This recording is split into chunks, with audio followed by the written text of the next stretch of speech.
Halo semua teman-teman, apa kabarnya nih? Semoga teman-teman semua dalam keadaan sehat ya, dilancarkan pekerjaan juga usahanya, amin. Ya, pada video kali ini saya ingin menunjukkan kepada teman-teman kreativitas netizen yang belum berhenti dalam menanggapi atau merespon majunya Gibran menjadi cawapres Prabowo.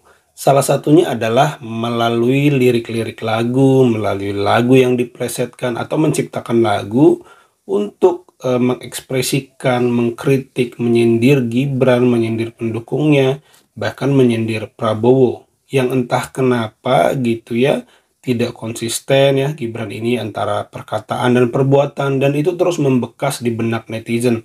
Sehingga netizen terus menyuarakan itu dengan tidak jemu-jemunya. Nah, tentu ini menjadi catatan tersendiri karena yang mengkritik ini juga adalah banyak Gen Z gitu ya, banyak Gen Z yang tadinya suaranya ingin diraup, ternyata malah menyerang balik, karena Gen Z ini ternyata menurut hasil survei lebih suka dengan Profesor Mahfud dibanding Gibran. Ya iyalah, anak Gen Z itu kan yang lahir antara 95 sampai 2010 itu orang yang melek banget dengan informasi. Mereka tahu Gibran itu anak presiden, mereka tahu bagaimana perjuangan Gibran dibandingkan dengan perjuangan capres atau cawapres lain yang memang berjuang dari bawah. Jadi ini membuat kepantasan Gibran di mata Gen Z atau milenial ini tidak baik gitu ya. Nah, bagaimana ya lagu baru untuk Gibran? Ini dari Mas Chandra Permana. Yuk kita simak bareng-bareng. All in, buzzernya bilang all in, padahal dikibulin. All in, bisanya bilang all in, gak tahu mau ngapain. Asal lu tahu, all in istilah penjudi. Kau lu mau dikibulin mukidi. All in mukidi. Kalau kita lihat sekarang ini banyak banget istilah, ya jargon-jargon ya, yang disebar oleh para buzzer dari calon presiden. Istilah all ini gue cari, ya kan, ternyata banyak dipakai untuk para penjudi. Biasanya mereka ya menyerahkan semuanya, segalanya kepada pernasiban atau kemujuran. Sebetulnya sih ya sah-sah aja, cuman menurut gua sih emang gak ada istilah lain ya yang sering dipakai untuk hal yang baik gitu. Ya ini kan pemilihan presiden ya, bukan main poker atau main slot. Ya memang kalau kita lihat di medsos itu di kolom komentarnya itu selalu banyak kubunya Prabowo Gibran itu all in Prabowo, gak peduli pada apapun yang sedang ditampilkan di medsos itu. Misalnya sedang membahas satu substansi tentang kasus 98 gitu ya, atau Gibran yang kontroversi ucapan dan perbuatannya itu, tapi tulisannya di bawah all in dengan membabi buta. Itu komentarnya begitu terus, all in Prabowo Gibran dengan membabi buta gitu ya. Jadi memang itu jadi fenomena tersendiri ya di media sosial. Tenanglah tenang Pak Prabowo. Tenanglah tenang, saya sudah di sini.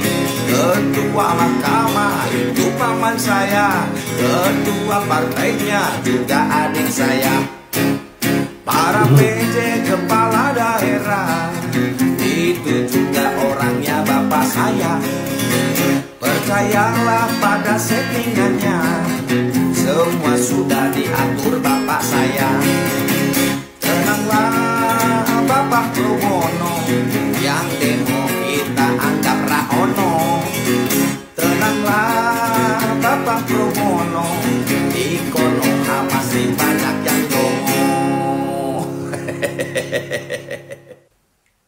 Ini 1000 cerita tentang negeri Konoha. Gajah di pelupuk mata tidak kelihatan, tapi semut di seberang lautan malah kelihatan. Padahal yang jelas-jelas nyata malah dianggap gak ada. Ya itulah Konoha. Ya anehnya pas Gibran ngomong tenang Pak Prabowo, saya sudah di sini waktu deklarasi itu ya. Saya kok ngerasa Gibran itu merasa besar atas dirinya sendiri gitu ya. Dia lupa ya kalau dia anak presiden, kok tidak ada kerendahan hati gitu ya. Makanya saya bilang, Gibran ini tingkah lakunya waktu di Solo pun merasa diri politikus ulung gitu. Kalau bapaknya yang melakukan itu menurut saya wajar. Dengan karir politik Pak Jokowi yang begitu panjang, Pak Jokowi adalah otentik orisinil politikus ulung. Sebelum ini ya, sebelum cawe-cawenya yang menyebabkan putusan MK itu begitu kontroversi ya. Kalau dia sudah menggunakan hukum, buat saya bukan politikus ulung lagi. Selama dia masih bermanuvernya di ranah politik, buat saya itu masih oke sih, nggak masalah.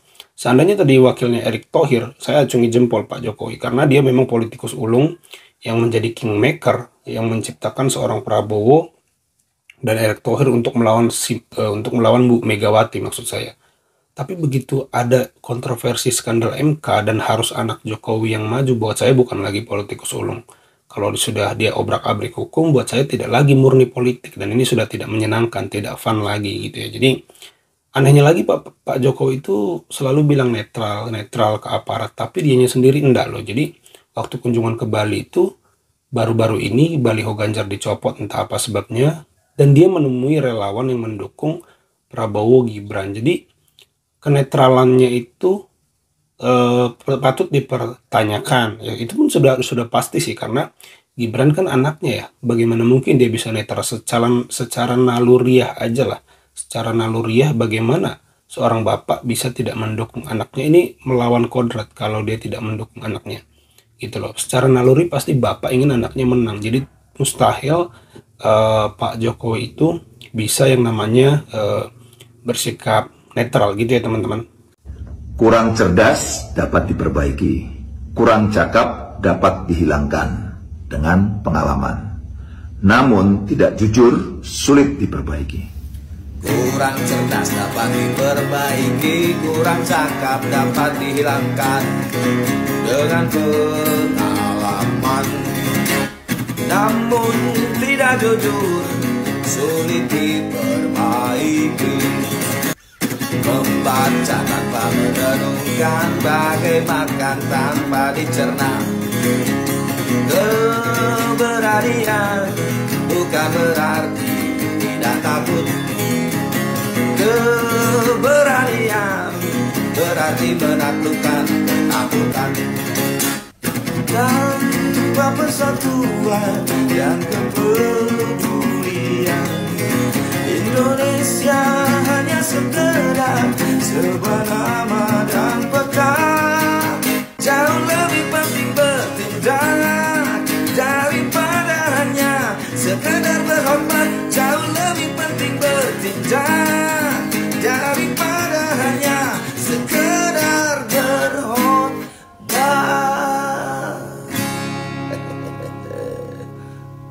Puisi dari sang maestro musisi legend Indonesia ya, Bang Iwan Fals.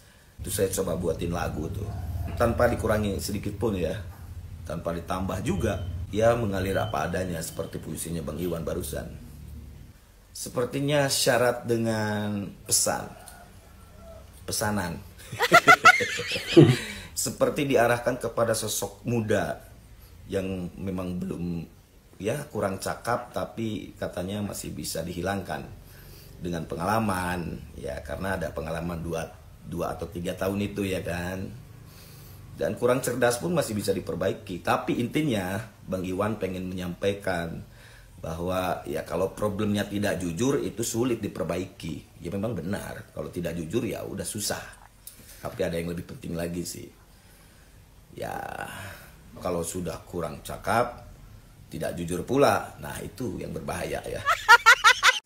Ya, betul sekali ya. Kejujuran itu adalah salah satu indikator penting dalam memilih pemimpin.